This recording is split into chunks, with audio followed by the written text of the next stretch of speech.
विशाल जी, स्वागत है आपका डीके न्यूज़ पे। बहुत बहुत धन्यवाद। विशाल जी, जब हमें जानकारी मिली पप्पू यादव के कोरोना वार रूम के बारे में, तो तमाम तरह की बातें यहाँ पे आ रही थी कि कहाँ से ये लोग पैसा ला रहे हैं, क्या कर रहे हैं, तो इसके बारे में अगर आप कुछ प्रकाश डालें तो।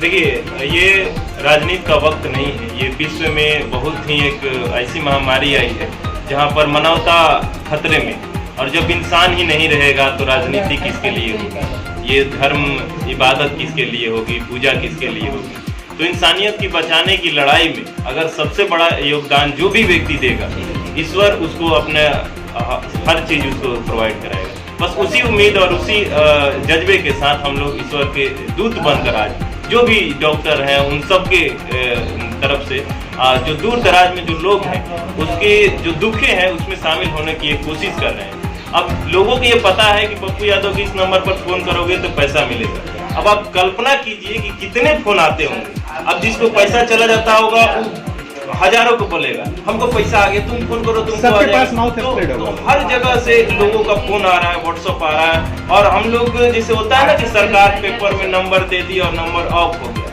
ये सिस्टम हम लोग नहीं कर सकते हैं। क्योंकि जो नंबर दिया जाता है सरकारी पदाधिकारी द्वारा, तो वो पदाधिकारी होते हैं, वो काम करे नहीं करे सैलरी तो उनको मिलना ही है। लेकिन अगर हम नंबर ऑफ कर लेंगे तो नेताजी का गाली मिलने लगेगा, नेताजी को लोग बुरा भला बोलने लगेंगे। हम लोग इसी बात का ख्याल रखते हैं कि कोई भी हमारे नेता के प्रति कुछ भी ना बोले, इसलिए पॉजिटिविटी छोड़ के निगेटिविटी पब्लिक तक ना पहुंचे। हर एक कॉल को पॉजिटिवली रिप्लाई देते हैं, उनसे अच्छा बिहेव करते हैं, उनका व्हाट्सएप नोट करते हैं। और हम लोग बहुत ये अच्छा कदम सरकार से भी आग्रह करेंगे कि व्हाट्सएप नंबर जारी करें।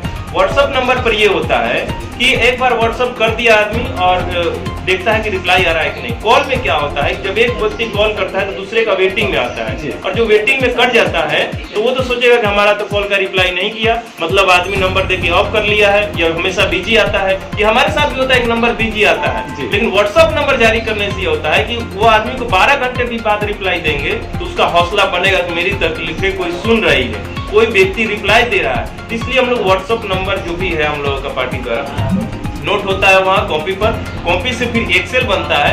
ये जो एक्सेल के एक एक डिजिट बहुत महत्वपूर्ण होता है, एक्सेल का एक डिजिट छूटा तो दूसरे के अकाउंट में पैसे चल जाए। उस एक्सेल को हम लोग बैंक को मेल करते हैं, 2 दिन पर 1000 डाटा के साथ 5 लाख का चेक हम लोग देते हैं। उस 5 लाख के चेक को 500 का हेड बनाकर इंडिविजुअल अकाउंट में बैंक भेजती है। इसमें थोड़ा समय भी लगता है, बहुत लोग हड़बड़ी में भी होते हैं, ठीक है। तो ये इस तरह से कोरोना वार रूम लोगों के तकलीफों में शामिल जो दूर दराज हैं बिहार के नागरिक हैं उनको मदद पहुंचा रहे हैं। जो बिहार में किसी जिला में भागलपुर, मोतिहारी, सिवान, मधेपुरा कहीं है, उनके लिए हम लोगों ने एक मुट्ठी दान गरीबों की मुस्कान एक कैंपेनिंग चलाया है। जो हमारा जिला पदाधिकारी है, छात्र का है, युवा का है, महिला का विंग है, वो सब विंग मिलकर उस जिले में लोगों को एक मुट्ठी दान गरीबों की मुस्कान कार्यक्रम के तहत राशन पहुंचा रहे हैं, चावल पहुंचा रहे हैं, पैसे पहुंचा रहे हैं। इस तरह से हॉस्टलों में पटना यूनिवर्सिटी के छात्र संघ हमारा मनीष है, वो भी अपने सभी यूनिवर्सिटी के साथ साथ पटना के लॉजों में भी घूम घूम कर मदद कर रहा है। तो और हाल फिलहाल में हम लोग पटना यूनिवर्सिटी गेट पर गए कि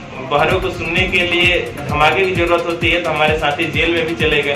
और शायद उसी धमाके का परिणाम है कि आज दूर दराज से जो मजदूर हैं, किसान, छात्र हैं, वो सब भी अपने प्रदेश लौट रहे हैं। अच्छा, एक चीज और हम यहाँ पे आपसे पूछना चाहेंगे कि हम देख रहे हैं कि जो बाहर से लोग आ रहे हैं, जो भी बाहर से मजदूर लाए जा रहे हैं, तो उनसे ट्रेन का भाड़ा उनसे लिया जा रहा है और उसपे 50 रुपए सरचार्ज लिए जा रहे हैं। तो क्या ये बिहार की स्थिति इतनी दयनीय है कि मजदूरों को अपना उनसे पैसा?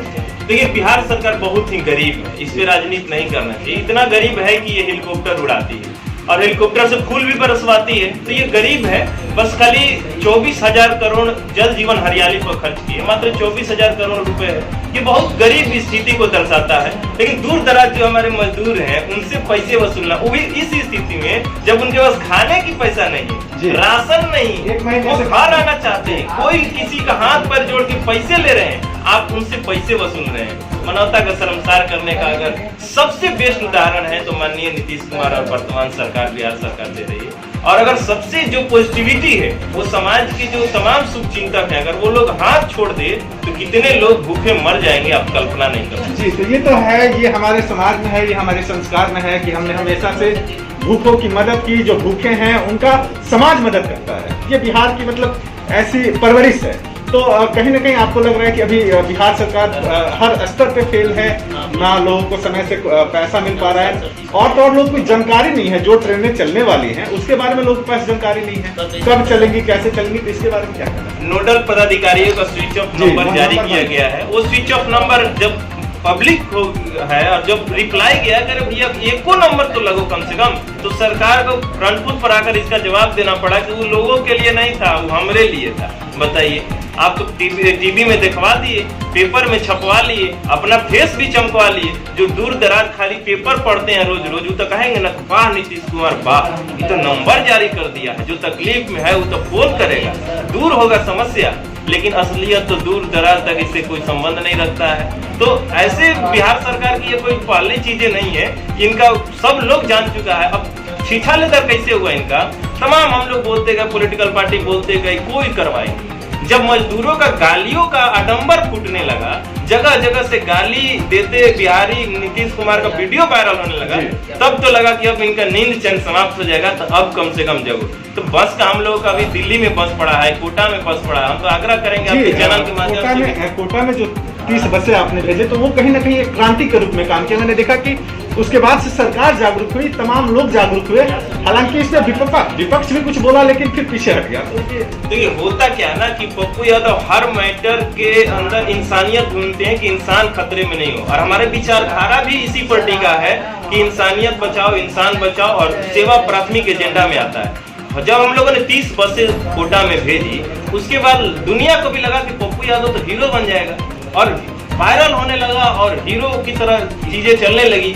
तब शाम तक विपक्ष को लगा कि हम तो हाशिए पर चले गए। विपक्ष ने 2500 देने का अनाउंस किया, वो ट्विटर पर, प्रैक्टिकल नहीं, हम लोग प्रैक्टिकल में थे, और वो आइडियोलॉजिकली बोल दिए, थेसिस दे दिए कि हम दे देंगे। तो इस तरीका से पप्पू यादव की बढ़ती हुई लोकप्रियता से घबराकर विपक्ष भी जगा, और सत्ता पक्ष भी आकर कहा कि नहीं अब ट्रेन चलेगी, छोड़ दीजिए बस। इतने दिन से आप लोग टाल मटोल कर रहे थे, आपको चिंता नहीं थी, और जब पप्पू यादव कदम बढ़ा दिए, गृह मंत्रालय का निर्देश आने के कुछ घंटे में भी वहां गाड़ी खड़ा कर दिए, तो लोगों को लगा कि नहीं भैया ये तो बहुत बड़ा फेस बन जाएगा। तो पप्पू यादव पटना जल जमाव में भी अपना योगदान और अपनी चीजों को दिखा चुके हैं, और कोरोना वार रूम के माध्यम से जगह जगह हर जिलों में और प्रदेश में फंसे लोगों को भी मदद कर रहे हैं। ये एक क्रांति तो है।